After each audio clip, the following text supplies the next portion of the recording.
Hello students. NCERT गणित कक्षा 9वीं में आप सभी का स्वागत है। आज हम बात करेंगे प्रश्नावली 12.2 के प्रश्न क्रमांक 4 की। तो आज हम इसे हल करना सीखेंगे। तो सबसे पहले तो क्वेश्चन पढ़ लेते हैं। इसमें दिया गया है कि एक त्रिभुज और एक समांतर चतुर्भुज का एक ही आधार है। तो इसमें हमें एक त्रिभुज दिया गया है और एक समांतर चतुर्भुज दिया गया है। दोनों के बारे में आप पिछले चैप्टर में अच्छे से पढ़ चुके हैं। यहाँ पे एक बात इन्होंने बहुत इम्पोर्टेंट तौर पर बताई है कि दोनों के एक ही आधार है। मतलब उसी आधार पर त्रिभुज बना हुआ है और उसी आधार पर समांतर चतुर्भुज बना हुआ है। तो ये कैसे पॉसिबल हो सकता है? तो आइए इस चित्र के माध्यम से समझते हैं। जैसे कि ये चित्र आपके सामने है। ये क्या है? एक समांतर चतुर्भुज है। क्या है ये? समांतर चतुर्भुज। समांतर चतुर्भुज तो आप सभी जानते हैं, जिसमें आमने सामने की भुजाएं समांतर और बराबर होती हैं, उन्हें समांतर चतुर्भुज कहते हैं। अब इसको हम कुछ नाम भी दे सकते हैं, जैसे कि ए बी सी डी, इस तरीके से। अब देखिए, ए बी सी डी हमने नाम तो दे दिया, लेकिन हमें इसके अंदर त्रिभुज बनाना है और त्रिभुज का आधार भी वही होना चाहिए जो समांतर चतुर्भुज का आधार है। तो सबसे पहले आपको कोई एक समांतर चतुर्भुज का आधार चुनना है। देखिए, समांतर चतुर्भुज में 4 भुजाएं होती हैं, ए बी सी डी और डी ए। अब चारों भुजाओं में से कोई एक भुजा चुन लीजिए आधार के लिए। तो मैं ये नीचे वाली भुजा ही चुनता हूँ, ए बी। इसे हम आधार मान लेते हैं। क्या मान लेते हैं? आधार। तो इसी आधार पर अब हमें एक त्रिभुज बनाना है। तो बहुत ही सिंपल है, आप यहाँ पे जाइए, एक पॉइंट लगा दीजिए इस तरीके से। अब जैसे ही आपने ये पॉइंट लगाया, इसको इससे मिला दीजिए और इसको इससे मिला दीजिए। मैं आपको मिला देता हूँ। तो जैसे ही हमने मिलाया, तो आप यहाँ पे देख सकते हैं एक त्रिभुज की आकृति बन गई। ये देखिए, ये पूरा एक त्रिभुज है जिसमें आधार ए बी है। अगर हम यहाँ पे कोई नाम दे दें, जैसे हमने ए बी सी डी नाम दे दिया, अब यहाँ पे नाम दे देते हैं ई। तो ए बी सी डी ई नाम हो गया। तो ई, ए और बी, ये देखिए ध्यान से, ई ए बी, ये एक त्रिभुज है। अब इस त्रिभुज का जो आधार है वो क्या है? A B. और समांतर चतुर्भुज ए बी सी डी का आधार क्या है? वो भी ए बी है। तो अब हम कह सकते हैं कि समांतर चतुर्भुज भी ए बी आधार पर स्थित है और जो त्रिभुज है ई ए बी, इसका भी आधार ए बी है। तो ये इस तरीके से पॉसिबल था कि समांतर चतुर्भुज और त्रिभुज दोनों के आधार एक हैं इस चित्र में। चलिए अब चित्र को साइड में रखते हैं और थोड़ा क्वेश्चन और पढ़ते हैं। अब इन्होंने बताया है कि एक त्रिभुज और समांतर चतुर्भुज का एक ही आधार है, जो कि हमने यहाँ पे बना लिया है। अब ये क्वेश्चन में कहते हैं और क्षेत्रफल भी एक ही है। अब यहाँ पे एक नई चीज आ जाती है, वो क्या है? क्षेत्रफल। कहने का मतलब ये है कि जो समांतर चतुर्भुज है और जो त्रिभुज है, दोनों के क्षेत्रफल बराबर हैं। ये क्वेश्चन में हमें पहले से दिया गया है और क्षेत्रफल भी एक ही हैं, मतलब क्षेत्रफल बराबर हैं। क्षेत्रफल बराबर होने का मतलब क्या है कि इसके अंदर का जो एरिया है, ये वाला, ये आप देख रहे हैं, और इसके अंदर का जो एरिया है वो दोनों आपस में कैसे हैं? बराबर हैं।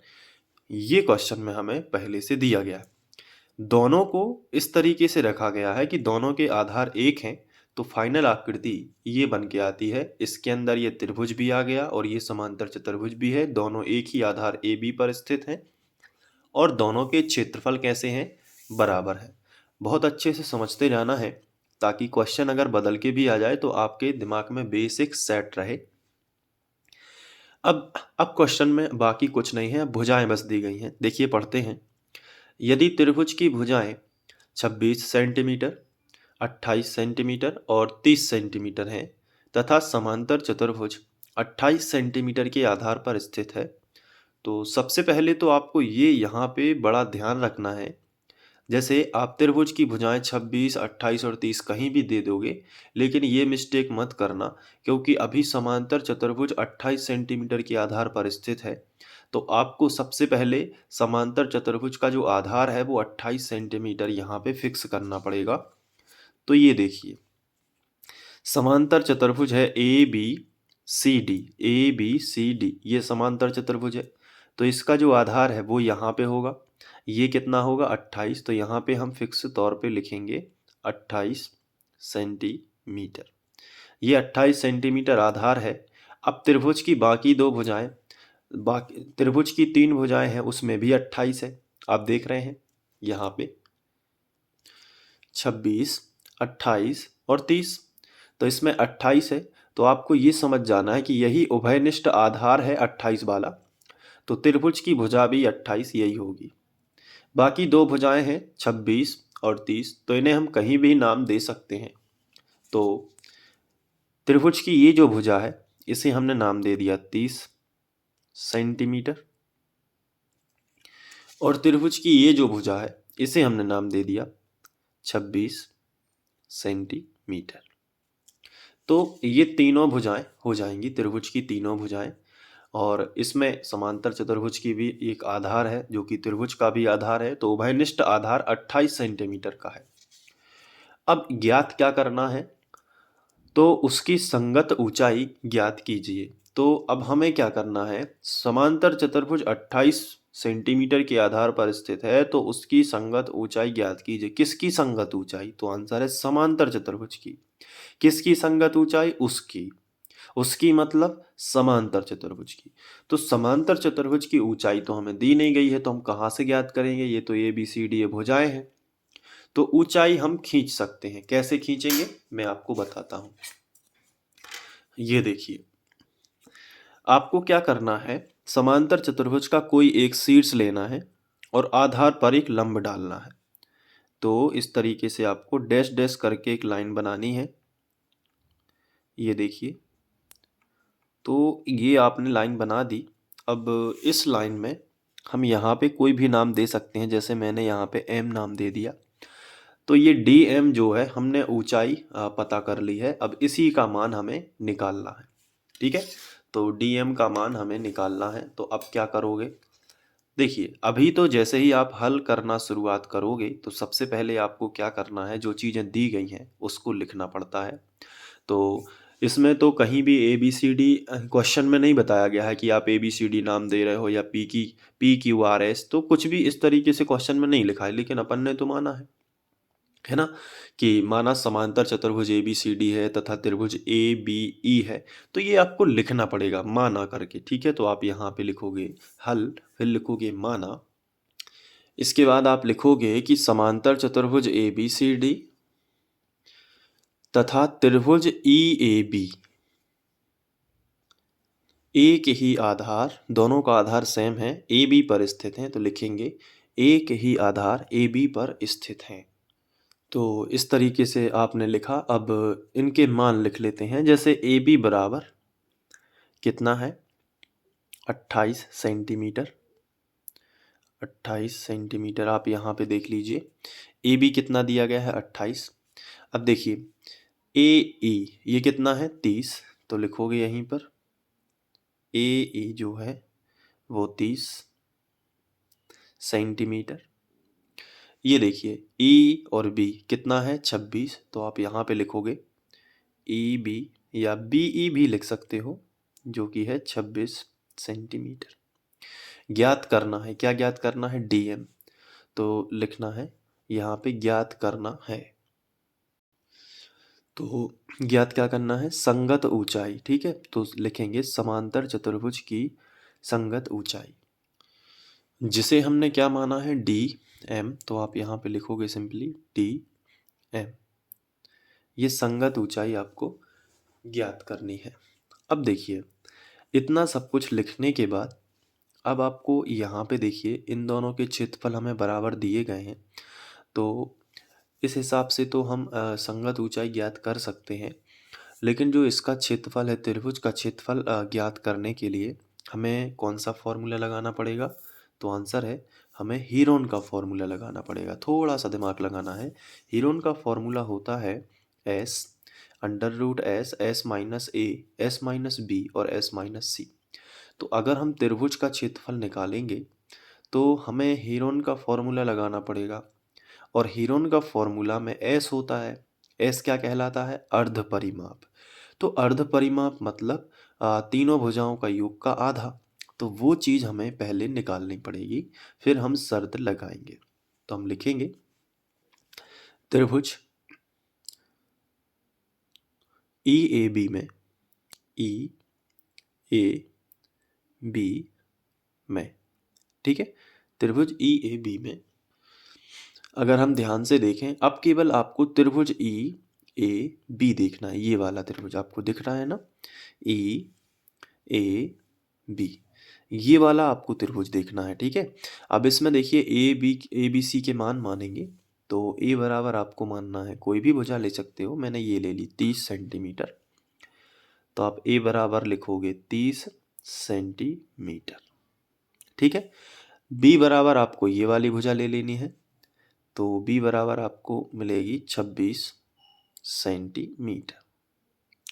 फिर इसके बाद सी बराबर आपको कौन सी लेनी है? 28। तो सी बराबर आप लिख लेना 28 सेंटीमीटर। तीनों भुजाएं हैं तो एस का मान निकाल लेंगे। तो एस क्या होता है? तीनों भुजाओं का योग, यानी कि ए प्लस बी प्लस सी, और बटे कितना आएगा? 2। चलिए, ए का मान कितना है? 30, प्लस बी का मान कितना है? 26, और सी का मान कितना है? 28। तीनों को जोड़ दिया और बटे कितना कर दिया? 2। तीनों को जोड़ेंगे। देखिए, यहाँ पे यदि हम 30 और 30 60 मान लें, या मैं आपको जोड़ के बता देता हूँ। देखिए, 30 फिर 26 फिर 28, इन तीनों को जोड़ लेते हैं। तो 8 और 6 14, 14 की 4, हासिल आ जाएगी 1।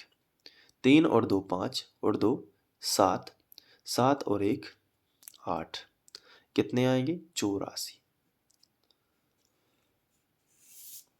यहाँ पे लिखेंगे 84 बटे 2, 2 से कैंसिल होगा, 2 चौके 8, 4 बार भाग चला गया, 2 दूनी 4, 2 बार भाग चला गया, कितना आया? 42। तो ये जो 42 है ये सेंटीमीटर में आएगा, क्योंकि अर्ध परिमाप है, लंबाई ही है 42 सेंटीमीटर। अब हमें जो शर्त दी गई है वो हम लिखेंगे। तो हम लिखेंगे प्रश्नानुसार हमें दिया गया है समांतर चतुर्भुज का क्षेत्रफल त्रिभुज के क्षेत्रफल के बराबर। तो हम यहाँ पे लिखेंगे समांतर चतुर्भुज का क्षेत्रफल बराबर त्रिभुज का क्षेत्रफल, ठीक है। तो ये हमने लिख लिया। अब समांतर चतुर्भुज का क्षेत्रफल का फॉर्मूला क्या होता है? तो इसका देखिए, यहाँ पे समांतर चतुर्भुज अगर मैं अकेला यहाँ पे रखूँ, ये देखिए ये समांतर चतुर्भुज है, और इसका यदि मैं लंब खींच लूँ, यानी कि संगत ऊंचाई, यहाँ पे ये देखिए ये खींच ली, यहाँ पे m नाम दे दिया। तो समांतर चतुर्भुज की बात यदि करें, केवल त्रिभुज की नहीं, केवल समांतर चतुर्भुज की, तो इसका फॉर्मूला होता है आधार गुणित ऊंचाई। मतलब आधार क्या है? ए बी, और ऊंचाई कितनी है? D M.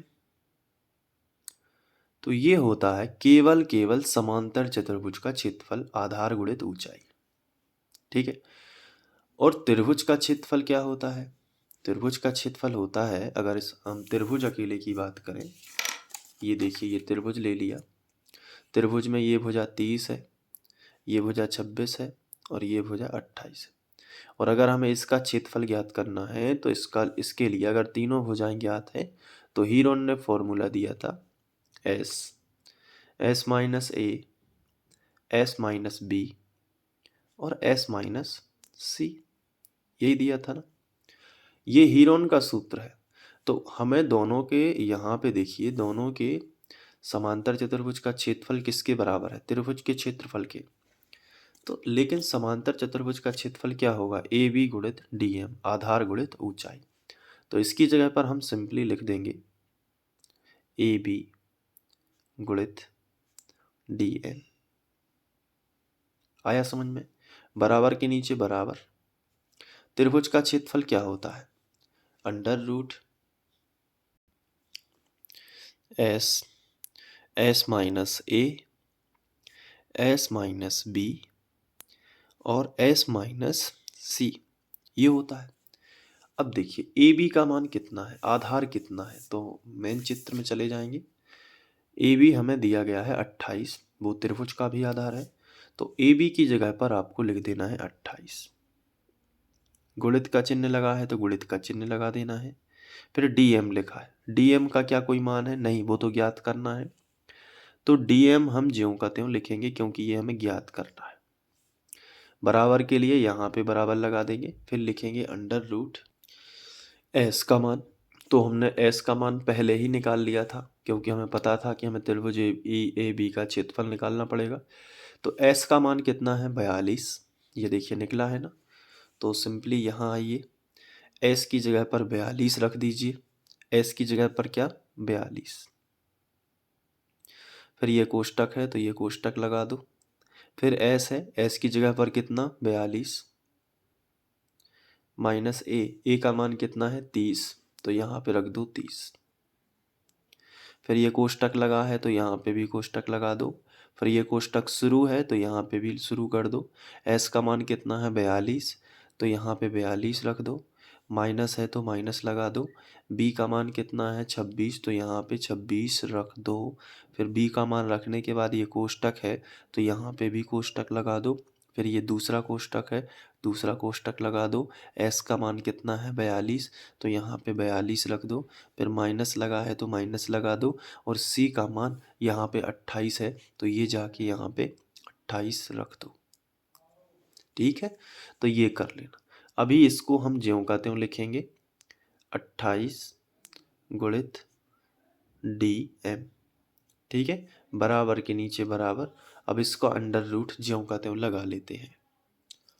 इसके बाद ये 42 लिखा है तो सबसे पहले आपको 42 लिख लेना है। फिर 42 में से 30 को घटा के जो आएगा वो आपको लिख लेना है, और कोष्टक को हटा देते हैं तो गुणा आएगा। अब 42 में से 30 को घटाएंगे, जो आंसर आएगा वो यहाँ पे लिखेंगे। तो 42 में से अगर हम 30 को घटाएं तो माइनस लगा देंगे। 2 में से 0 जाएगा तो 2 ही बचेगा। 4 में से 3 जाएंगे तो कितना बचेगा? 1, तो आएगा 12। ठीक है, तो 42 में से 30 जाएंगे तो 12।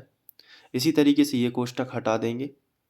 अब 42 में से 26 घटाना है तो आपको रफ कर लेना है। 42 में से 26, 12 में से 6 जाएंगे तो बचेंगे 6, क्यों? और यहाँ पे 3 में से 2 जाएंगे तो बचेगा 1, कितना बचा? 16।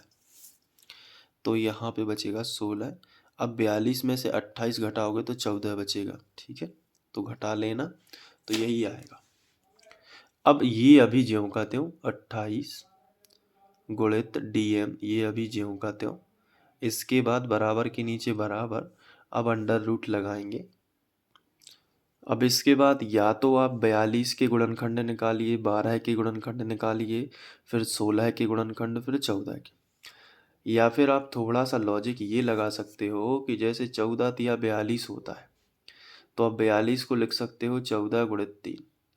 ठीक है, और एक 14 पहले से लिखा है, तो 14 और 14 की क्या बन जाएगी? जोड़ी बनेगी ना। तो एक लॉजिक ये है। इसी तरीके से 3 तो यहाँ पे लिखा है, 12 को लिख सकते हैं 4 गुणित 3, है ना। तो 3 और 3 की एक जोड़ी बन जाएगी। इसी तरीके से 16 लिखा है, 16 को लिख सकते हैं 4 गुणित 4, तो एक जोड़ी ये बन जाएगी। तो इसी तरीके से आप क्या करोगे? 42 को सिंपल लिख दीजिए, 14 तिया 42 होता है तो 14 गुणित 3। फिर गुणा का साइन यहाँ पे लगा दो। फिर 12 को लिख सकते हैं 3 गुणित 4, तो ये लिख दो। फिर गुणित 16, 16 को क्या लिख सकते हो? 4 गुणित 4, है ना। और 14 को क्या लिख सकते हो? कुछ भी नहीं, 14 ही लिख दो। अब बहुत सिंपल तरीके से होगा ये। 28 गुणित डीएम, बराबर के नीचे बराबर। ये देखिए, एक 14 ये है और एक 14 ये है, 14 14 की जोड़ी बनेगी तो 14 बाहर आ जाएगा, आएगा कि नहीं। इसके बाद एक 3 ये है और एक 3 ये है, 3 3 की जोड़ी बन जाएगी तो एक 3 बाहर आ जाएगा। उसके बाद एक 4 ये है और एक 4 ये है, तो 4 4 की जोड़ी बनेगी तो 4 बाहर आ जाएगा। अब ये बस 4 अंदर रह गया, तो 4 का वर्गमूल 2 होता है, तो यहाँ पे 4 को 2 गुणे 2 लिख सकते हैं ना, तो 2 की जोड़ी बनेगी तो 2 बाहर आ जाएगा। तो इस तरीके से 28 गुणे डीएम बराबर आपको ये प्राप्त होगा। अब डीएम का मान निकालना है, तो 28 गुणित डीएम बराबर इनका हम गुणा कर सकते हैं, या फिर 14 गुणित 4 तिया 12 दूनी 24। अब डीएम का मान निकालना है, तो हम क्या करेंगे, ये जो 28 गुणा में है ये बटे में लेके आएंगे, तो 14 गुणित 24 बटे 28। अब देखिए 14 एकम 14 और 14 दूनी 28, 2 एकम 2, 2 12 24। तो जो आपको डीएम मिलेगा सिंपली वो कितना मिलेगा, 12। और सेंटीमीटर में था कि मीटर में, सेंटीमीटर में था सभी, तो ये भी संगत ऊंचाई कितने में आएगी, 12 सेंटीमीटर। तो अब आप लिख सकते हो कि अतः समांतर चतुर्भुज की संगत ऊंचाई 12 सेंटीमीटर होगी, ये आंसर आ जाएगा। अब यदि आपको नोट करना है तो आप इसी तरीके से एग्ज़ाम में लिखिए, आपका एक भी अंक नहीं कटेगा। तो यहाँ से आप शुरू करिए, रोक रोक करके नोट कर लीजिए। फिर इसके बाद ये